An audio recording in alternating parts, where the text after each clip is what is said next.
Good evening. So we are on the journey of civil trial and we are visiting the schedule, that is orders and important rules. Here we will revisit whatever we have done in this journey.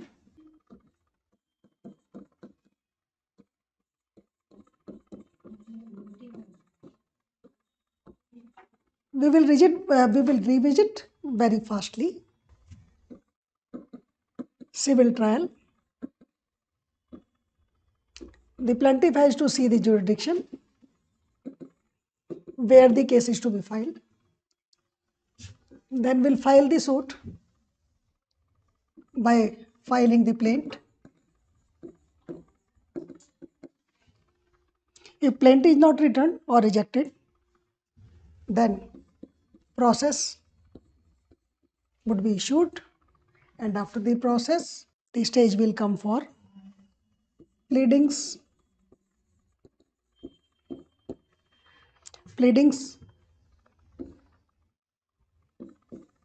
plaint, WS, set of counterclaim, and replication if any. All these things are combinedly called as pleadings. After the pleadings, the stage is of admission of documents and of pleadings.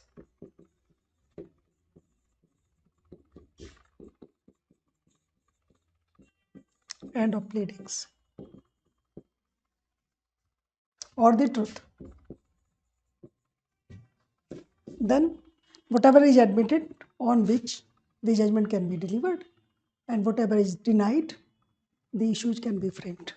So this is the stage of issues, and after the issues we will go to produce the evidence of both the parties, plaintiff's evidence and defendant's evidence. Then on the basis of evidence, judgment, and if judgment is dismissal, then case would be disposed of. If judgment is decree, then execution. So this is the civil trial. Now we will go by the procedure by way of steps given in schedule, where the orders are being framed in CPC. We have already visited rules up to order 12. So we will revisit up to 12. 1. Parties. And here the important rule was order 1 rule 10, that is amendment, altering of parties. Striking of or adding of. And we discussed that for adding we have to prove the bona fide, for not adding the party necessary for the determination of all the issues.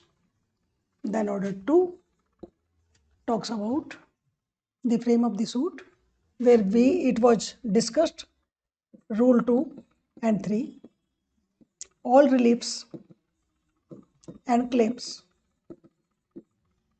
be placed in the pleadings of the plaint by the plaintiff. If something is left, then that would be treated as relinquished. That can be added with the permission of the court, with the leave of the court, if some bona fide is shown why such relief was not added. उसमें हमने आपको बताया था कि commercial court के लिए और UP के लॉ के हिसाब से यूपी में एक पर्टिकुलर वो कर रखा है कि डिस्टिंक्ट कॉज ऑफ एक्शन है, और अगर कोई एक कॉज ऑफ एक्शन जो कॉन्स्टिट्यूट भी कर रहा है दूसरे कॉज ऑफ एक्शन से, हमने उस पर नहीं मांगा रिलीफ, तो हम उसके लिए सेपरेट सूट डाल सकते हैं. जैसे इजेक्टमेंट और एरियर्स ऑफ रेंट के बारे में हमने बात की थी, तो that rule is different from there. Order 3 talks about authorized representatives. If party is not appearing, that can appear through authorized representative 4 talks about the frame of the suit, institution of the suit, institution by way of filing plaint. Okay, जब plaint का सारा हो गया, पीमोज of parties भी हो गई, then we will go for the process and this is provided in order 5. Important rule is 19A and 20. If orders are not, if the processes are not issued and not served through ordinary process, then we will go for the simultaneous process or substituted process of publication. Then it was 6 that talks about the plaint. Plaint में क्या क्या होना चाहिए, plaint को हमें कैसे frame करना है, और प्लेंट में अमेंडमेंट पॉसिबल है या नहीं, अगर है तो up to what stage. Important rule was 17. Though it is recorded that at any stage amendment in the plaint can be done, but this was curtailed in 2002 amendment by curtailing it up to amendment before commencement of trial. Order 7 was relating to admission, return or rejection of the plaint. So important rule was, and one was relating to limitation. So rule 6 talks about exemption from limitation in the form of condonation of delay.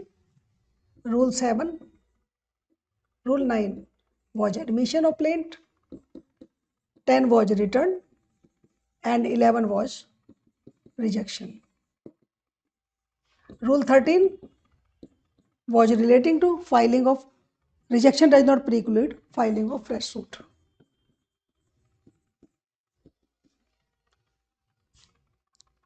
We are revisiting the milestones of this journey of civil trial and the orders. Then we came to order 8. Order 8 was relating to pleadings of the defendant,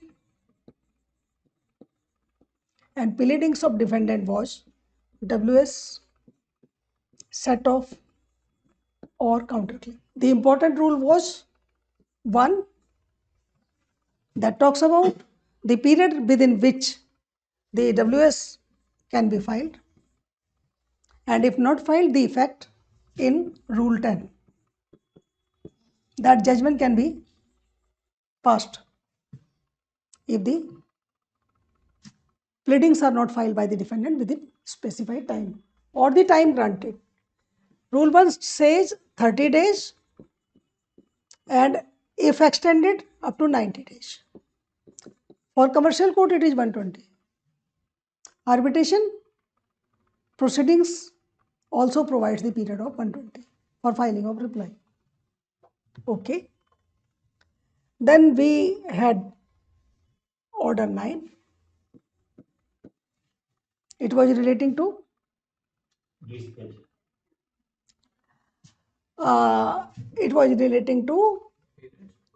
appearance of the parties, right? Appearance of parties may, what is the effect of non-appearance of either of the parties? So we had seen rule 4, rule 3, rule 4, rule 7, rule 9. 5 and 6. These were the defaults and these were the remedies. नहीं appear होंगे तो एक्सपार्टे हो जाएगा, अगर defendant नहीं आया, प्लांटिव नहीं आएगा तो डिसमिस हो जाएगा. डिसमिसल नॉन प्रोसिक्यूशन पर भी हो सकता है.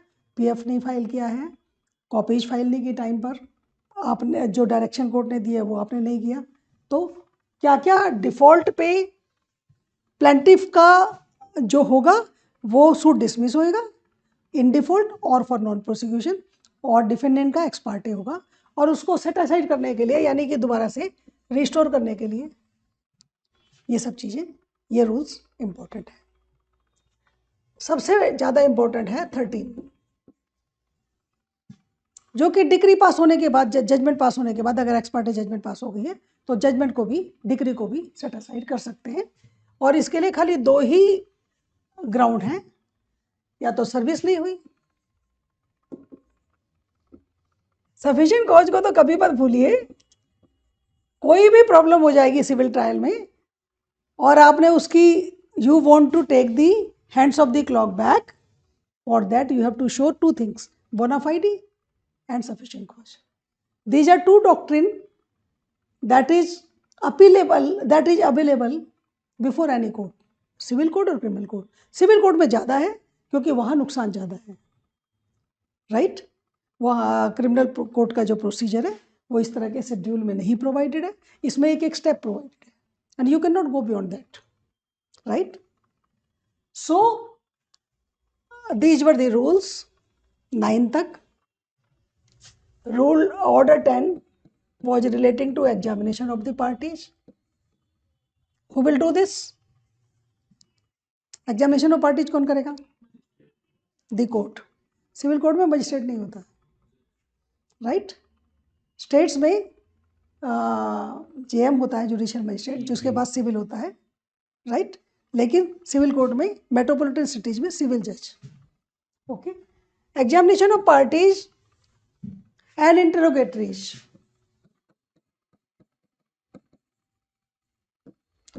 ये 2 ऑर्डर्स हैं जहां कोर्ट इंटरेक्ट करता है दोनों पार्टी से,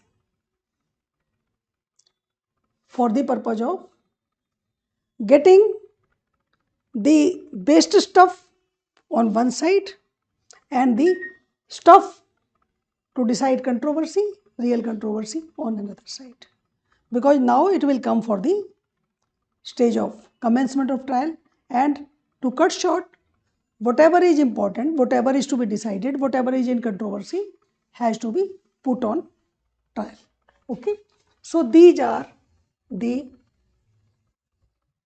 rules we have already visited, and this area was one area.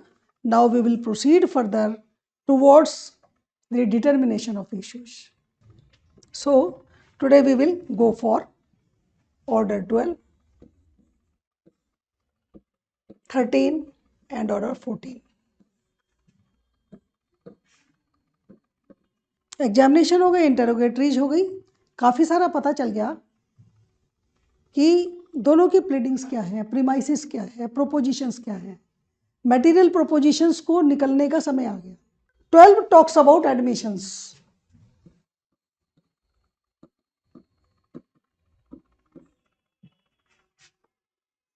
and 14 talks about issues.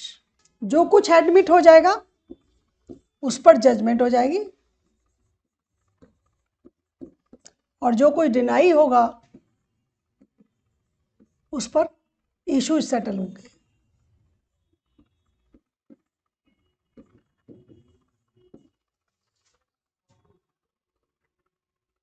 Very easy procedure, there is no difficulty, but only some technicalities which we have to remember for the purpose of practice and for the purpose of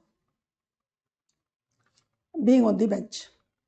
So this journey is very important for the bench as well as for the bar, whether you proceed in your career of law as lawyer or as a judge.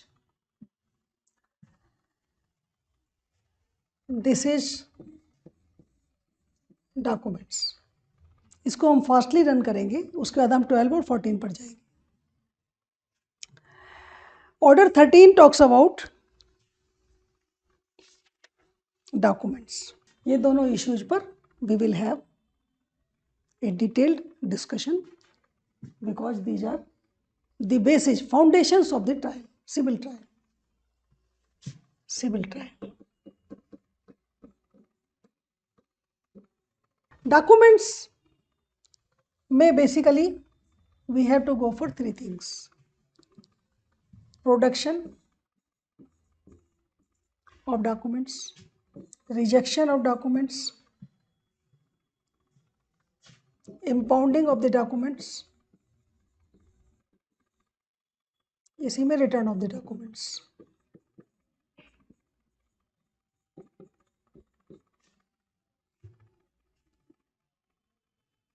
The pleadings are already filed with the copy of documents or the original documents, as the case may be.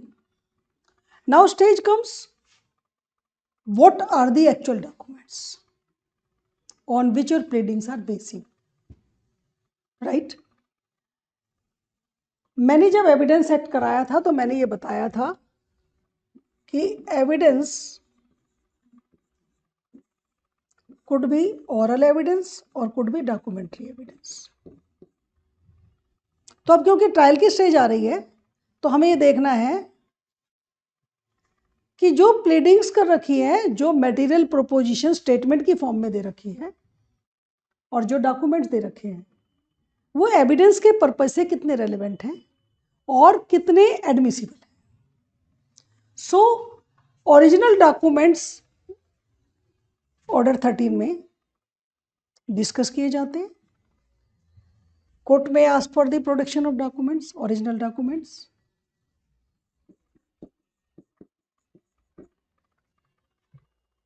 Court में reject some of the document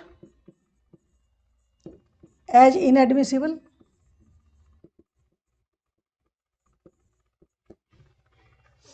Suppose some of the documents are not legible, produced only in photocopy, originals are not available, cannot be admitted, or there are certain reasons on the basis of which original documents could not be produced. So whether such evidence is inadmissible, would be taken during trial or not, or it would be rejected, right? And impounding of documents. Court may impound the document and to keep it in the record of the court officer. And document would be returned on the application of the parties if not required for the purpose of the court, on the application of the parties, and court is satisfied that the document be returned. Generally, documents are returned, original documents are returned if judgment is passed, appeal is not allowed, या appeal is not admissible, or the period of appeal has been elapsed. So this is the only situation where we see how to do. In this, the important is endorsement.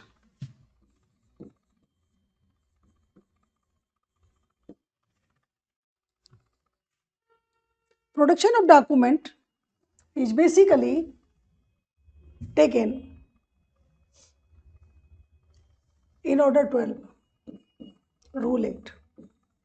We will discuss it. Documents can be directed to be produced on the notice of the parties. Suppose one party says that I am relying on this document, but this document is in possession of the other party. So a notice can be given that the other party may be directed to produce such document. Because जब document produce करने की बारी आएगी 12 के बाद और original document produce करना होगा तो ये डिस्क्लोज करना होगा कि वो डॉक्यूमेंट तुम्हारे पोजीशन में है या नहीं. तो ये 13 से पहले की स्टेज है 12-8, ये हम 12 में अभी डिस्कस करेंगे. 13 हमने इसलिए ये फास्टली किया कि इसमें इससे ज़्यादा नहीं है जो हम अपने सिविल ट्रायल की जर्नी कर रहे हैं. It is relating to documents, impounding, rejection, return of the document. Okay. So now we will go back to order 12 is very important. Order 12 is the stage where the case is on the verge of scrutiny for the propositions made by the parties. So, we will discuss order 12 one by one. Though it is not very lengthy order, but very important. It is an important milestone in this journey. First of all, we have to see the form of notices. Documents के लिए, admissions के लिए, admission basically दो चीज़ों का होगा, facts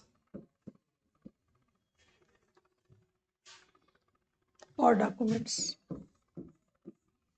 अभी मैंने आप लोगों को बताया कि एविडेंस, लॉ ऑफ एविडेंस के हिसाब से evidence is of two types, oral and documentary. हमारे पास सारी की सारी जो पूरी की पूरे ट्रायल में जो हमारे पास पेपर बुक होती है, जो भी हमारी प्लेंट है, basically material propositions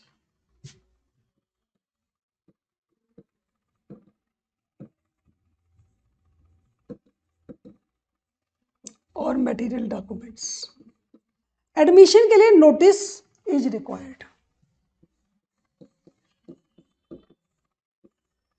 rule 1 talks about notice.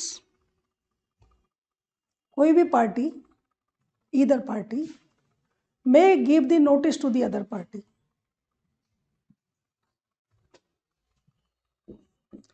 for admitting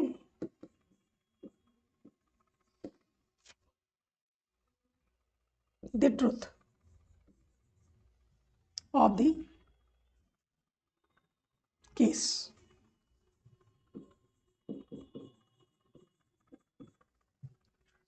Okay.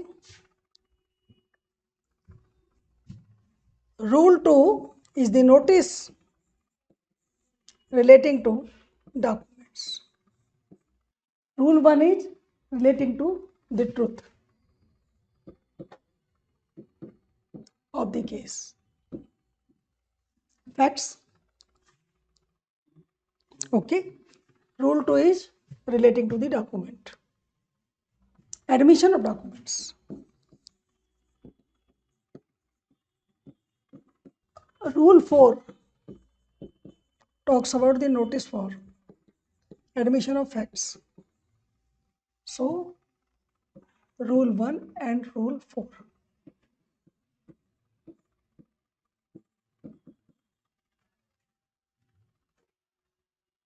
Facts को एडमिट करना, ट्रूथ को एडमिट करना, और बाद में रूल 2 कहता है कि डॉक्यूमेंट को एडमिट करना। क्या आप ये बात मानते हो? क्या इस बात को एडमिट कर रहे हो? इसमें भी वही खास बात है जो हमें करना है कि अगर आपने स्पेसिफिक डिनायल नहीं किया,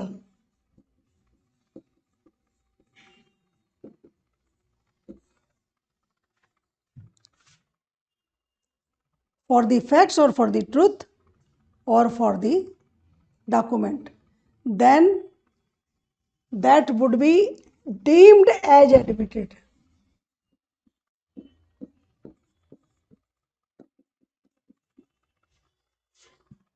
Okay, deemed as admitted. So if you want to defend, if you want to contest, you want to deny any document, any fact or any truth, specific denial is required. And for these notices there is a specific form available. Notice आपने अपने हिसाब से नहीं बनाना है, notice बनाया और भेज दिया। नोटिस के लिए स्पेसिफिक फॉर्म प्रोवाइडेड है। रूल 1 के लिए, रूल 2 के लिए फॉर्म 9 ऑफ अपेंडिक्स सी, ये सीपीसी में लगे हुए हैं बुक के अंदर। तो we have to use such form only for such notice, right? This is very important for the practice point of view. Seniors ने बोल दिया कि जाइए भैया एडमिशन के लिए नोटिस भेज दो, और जूनियर नोटिस बनाने लगे, उसकी जरूरत नहीं है। या वकील साहब भी, तो specific forms have been provided in CPC in appendix C. इस नोटिस के लिए, डॉक्यूमेंट वाले नोटिस के लिए फॉर्म 9 है, और फैक्ट्स के नोटिस के लिए फॉर्म 11 अपेंडिक्स सी का। तो हमने वो फॉर्म्स निकालने हैं और वो फॉर्म्स भरने हैं। It has provided specific columns that has to be filled up and that has to be sent, right. ये जो नोटिस है, इसमें ये वाला जो नोटिस है, within 7 days of service भेजना है, सर्विस ऑफ नोटिस, इसका reply. It is within 9 days। So these are the technicalities which we have to remember. Civil trial के अंदर टाइम लिमिटेशन हर चीज के लिए प्रोवाइडेड है ऑर्डर्स में, और टाइम लिमिटेशन हमें देखनी है, बिकॉज अगर टाइम निकल जाएगा then bona fide, sufficient cause and leave of the court if available. It may not be available. Okay, so we have to be very particular about it. Notice for admission के लिए first है for admitting fact, truth of the case, for admitting document, for admitting और denying facts. Okay, अब हमारे सामने इधर facts हैं, truth है, इधर डॉक्यूमेंट्स हैं, दोनों पार्टीज के, in the form of plaint for the plaintiff, in the form of WS set off or counterclaim in the for the defendant, and दोनों पार्टीज ने नोटिस पर एडमिट या डिनाई कर, यानी कि सारा का सारा जो मटेरियल है वो कोर्ट के सामने, पार्टीज के सामने फैला हुआ है, और उस पर specific after examination and interrogatories, already examination में काफ़ी सारी चीज़ें क्लियर हो चुकी, इंटरोगेटरीज में भी काफ़ी सारी चीज़ें क्लियर हो चुकी। उसके बाद ये स्टेज आती है 12 की, admission denial of specific truth of the case, specific document, specific facts. Truth of the case सही कह रहा है कि नहीं कह रहा है? वो कहता है I am the owner of this property, आप कहते ऑनर है ही नहीं, you have to state who is the owner. If he says I am the owner, he has to produce document of ownership. If you say that owner is Mr. C, then you have to produce that document. Now stage is for denial and admission of document. इसका document हम admit नहीं कर रहे हैं क्योंकि गलत कह रहा है। Facts, truth of the case, कि ये मेरा चाचा है ही नहीं, पार्टीशन का सूट है, he is not my real चाचा, अडॉप्टेड था, अडॉप्शन डीड नहीं थी, he was taken from here and there, he was not my relative, wife ये मेरी है ही नहीं, हमारी शादी कभी हुई नहीं, शादी का डॉक्यूमेंट झूठा है, ये जो शादी के पूरी की पूरी कहानी गा रहे हैं वो गलत है। So truth of the case, facts of the case and document. कभी कभी ये ख्याल आता है कि सीपीसी में शेड्यूल के अंदर 12 में स्पेसिफिकली ट्रूथ की बात की गई है, आओ जी एडमिट करो या डिनाई करो truth of the case, specifically document की बात की गई है और स्पेसिफिकली फैक्ट्स की बात की गई है। सो उसके बाद जब ये सारा कुछ हो जाएगा, उसके बाद हम मटेरियल प्रोपोजिशन पर जाएंगे, क्या क्या बच गया, what are the material on the basis of which the trial is to be commenced, the case is to be proved, because it is a question of rights, civil right, and the defendant has to defend, has to produce his defense, okay, or his claim, counter claim. So this 12 is very important, very technical, each and every rule is to be carefully understood, okay. अगर admit हो गया कुछ,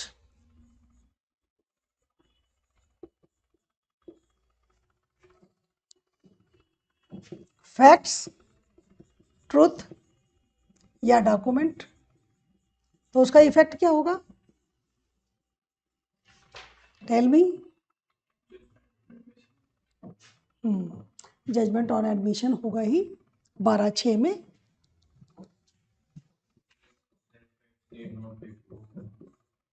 right, judgement हो सकता है।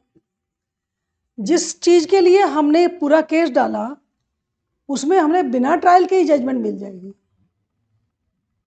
Admission में, in whole और in part. अगर इन पार्ट मिलेगी तो बाकी सारी के लिए जो बच जाएगा उसके लिए ट्रायल चलेगा, denied part, controversial part, because we have to determine the issues on the basis of evidence. Document admitted need not be proved. This is a law of evidence.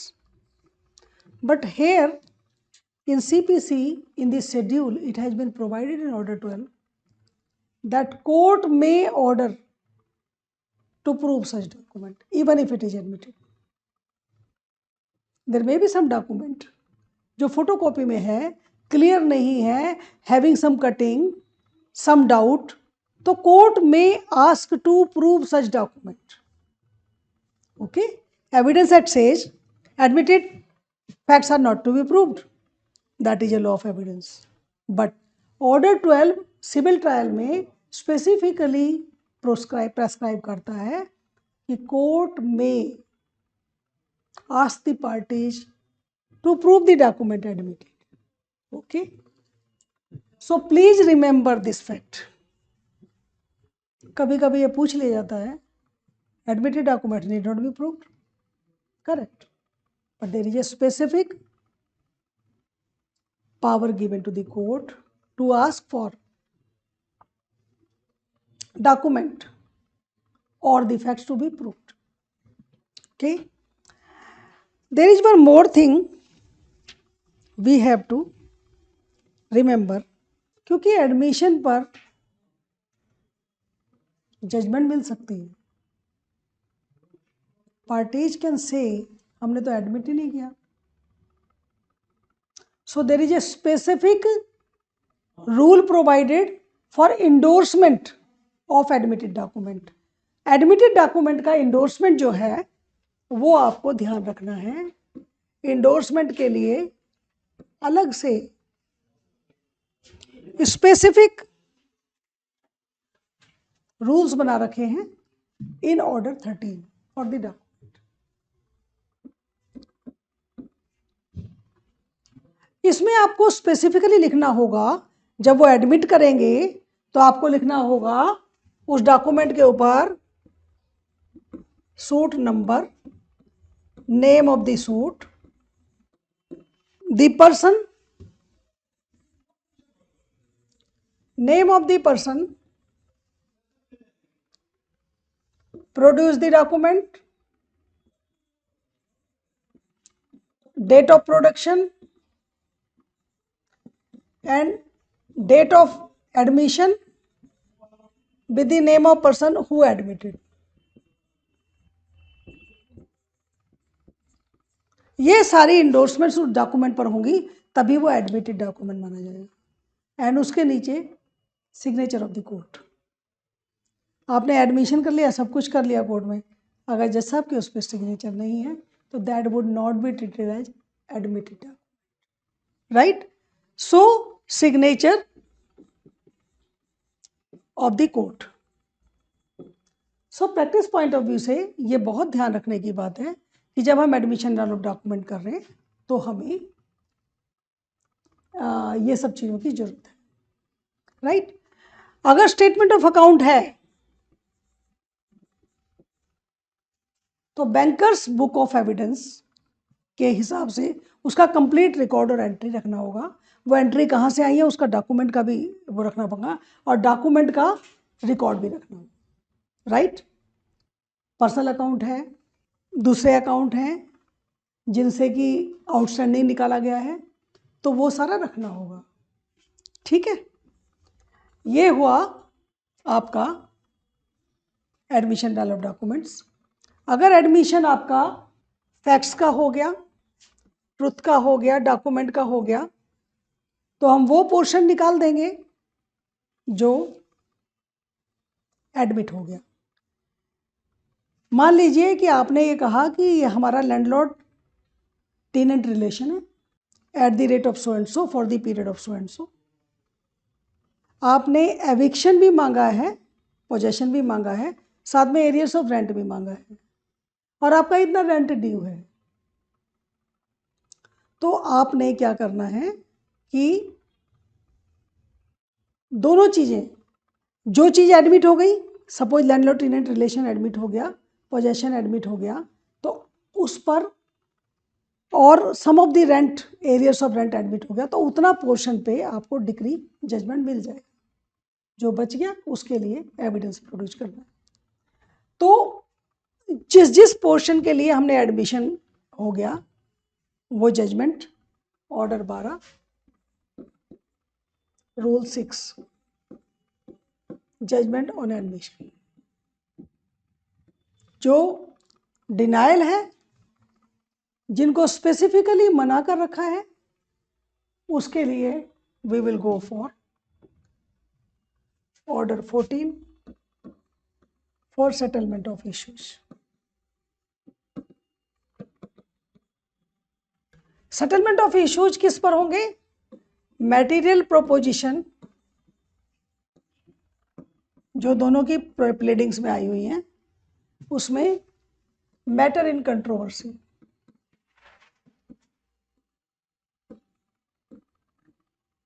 कौन सा कंट्रोवर्सी? नॉन एडमिटेड पार्ट, जो हमने admit नहीं किया order 12 में। तो material proposition में हम इश्यूज फ्रेम करेंगे। Issues may be of two types, on facts, on law. Jurisdiction का इशू है, sometimes it is mixed question of law and facts.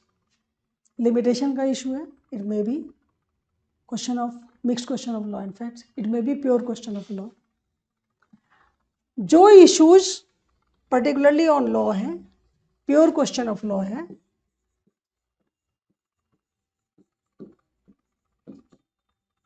उस पर सूट को डिस्पोजल कर सकते हैं।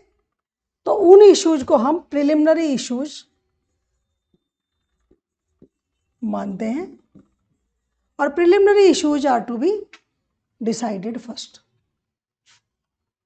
अगर ये डिनायल है कि जुरिडिक्शन नहीं है कोर्ट का, जुरिडिक्शन इस कोर्ट में बनता ही नहीं है, तो उसके लिए, और वो प्योर क्वेश्चन ऑफ लॉ है, अगर जैसे कि ये हो कि यहाँ बनता ही नहीं है, इंदौर में बनता है, ये तो मध्य प्रदेश में जाना चाहिए, या ये तो इलाहाबाद में है, यूपी में जाना चाहिए, दिल्ली में चलेगा ही नहीं।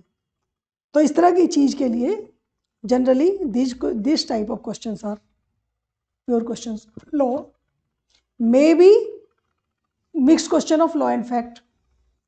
बिजनेस का कुछ पार्ट यहाँ पर किया गया है, बिजनेस का कुछ पार्ट वहाँ पे किया गया है, तो it will become mixed question of law and facts, right. तो अगर ये mixed question of law and fact होगा तो ये डिसाइड होगा after the evidence, on the basis of evidence. अगर ये प्योर क्वेश्चन ऑफ लॉ होगा तो प्रिलिमिनरी इशू फ्रेम कर कर और सूट में भी disposed of.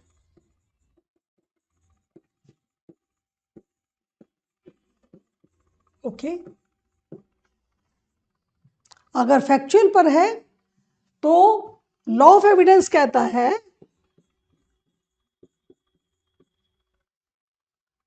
Facts in issue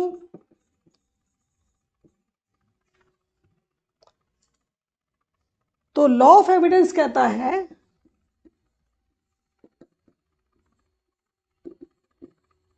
जैसे ही हमारा ट्रायल कमेंस होगा, इश्यूज फ्रेम होंगे, हमारा लॉ ऑफ एविडेंस आ जाएगा, it will jump into the trial. because now you have to prove through evidence your facts. So law of evidence कहता है कि who will prove the facts? The person who asserts shall prove. Okay, so issues के साथ we will put onus of proof. And evidence के chapter में जब हम honours of proof बताएंगे तो हम ये भी बताएंगे कि इश्यूज में ऑनर्स ऑफ प्रूफ का बर्डन ऑफ प्रूविंग किसके ऊपर है. अगर प्लेंटिफ कहता है I am the owner of the property, then plaintiff has to prove that he is the owner of the property. That onus of proving the facts of ownership would be on the plaintiff. After every issue, it would be written OPP, onus of proving the facts, on the plaintiff. Suppose defendant कहता है इनका tenant हुई नहीं, या मैंने पैसे लिए ही नहीं थे, या मैंने पैसे वापस कर दिए थे. 3 लाख का लोन था, मैं 3 लाख से ऊपर पे कर चुका हूँ, तो ऑनस उसका इस फैक्ट के लिए ons of proof is on the defendant that you paid the amount. He says loan was taken but not paid, not repaid. So when it was not repaid and he says that I have already paid, so you have to prove from your documents, right? So this is the situation. After every issue, it has to be put the onus is placed on which party. Sometimes there are some issues on which both the parties are burdened. So framing of issues is a very clear point. यहाँ एक चीज और ख्याल रखने की है, अगर first hearing पर डिफेंडेंट ने अपने डिफेंस में किसी पर्टिकुलर मटेरियल प्रोपोजिशन को के बारे में अपना डिफेंस नहीं दिया है तो उस पर इश्यूज फ्रेम नहीं होंगे. ये आप लोगों को ध्यान रखना होगा कि अगर किसी पर उन्होंने नहीं दिया है कोई पर्टिकुलर डिफेंस तो उस पर इश्यूज फ्रेम नहीं होंगे. Means you have to read the pleadings very carefully, the plaintiff's plaint and the WS of the other party. Replication is also treated as a part of pleadings of the plaintiff. So that can be also read as a pleading for the purpose of framing of issues. Okay. So अगर defence नहीं दिया गया है किसी particular material proposition पर, किसी defence की बात नहीं की है, डिफेंडेंट ने कुछ नहीं बोला है, तो उस पर इश्यूज फ्रेम नहीं होंगे. So this is very particular about it. ये स्टेज आएगी जब हमारा एडमिशन वाला पोर्शन हमने अलग कर लिया और बाकी बचा कंट्रोवर्शियल पोर्शन आ गया, उस पर हमने इश्यूज फ्रेम कर दिए. इश्यूज के साथ साथ एक पर्टिकुलर टाइम है जो इश्यूज फ्रेम करने के साथ ही कोर्ट बता देती है कि आपको इतने समय में अपना एविडेंस पेश करना है. दोनों पार्टीज पर बर्डन प्लेस कर दिया, ऑनस प्लेस कर दिया, उसी वक्त बता दिया जाएगा कि अपना अपना एविडेंस आप ले आइए. Right. Evidence means list of witnesses और list of documents in a particular form. That form is also provided in CPC in this schedule. Okay. For today हमने ट्रायल की पूरी तैयारी कर ली है, ट्रायल की पूरी बिल्डिंग तैयार है. अब नाव कमरे में घुसकर खाली ट्रायल करना है, यानी एविडेंस पार्टीज लीड करेंगे. यहाँ तक की स्टेज में जितनी टेक्निकलिटीज़ थी वो सारी टेक्निकलिटीज़ बहुत ध्यान से देखिए. हमने सारा रिविजिट किया ऑर्डर 1 से ऑर्डर 14 तक. Right. Order 16 will talk about evidence. Order 15 से आगे की जर्नी हम करेंगे क्योंकि हमने कोर्ट के ट्रायल के आसपास का सारा एरिया कवर कर लिया है. अब इस जर्नी में हम जाएंगे एविडेंस, एंड वहाँ जब हम जाएंगे तो साथ में law of evidence will enter. So please go through your law of evidence also. And उस समय हम CPC की किताब के साथ लॉ ऑफ एविडेंस की किताब भी साथ में रखेंगे ताकि हम ये समझ जाएं कि हमें कैसे करना है. The most difficult part will come from tomorrow. Any questions please? किसी की कोई डिफ़िकल्टी हो, कोई क्वेश्चंस आए, पढ़ने के बाद भी जब आप जाएं और देखें कोई डिफ़िकल्टी आती है तो you may keep it in store. Thank you and good night.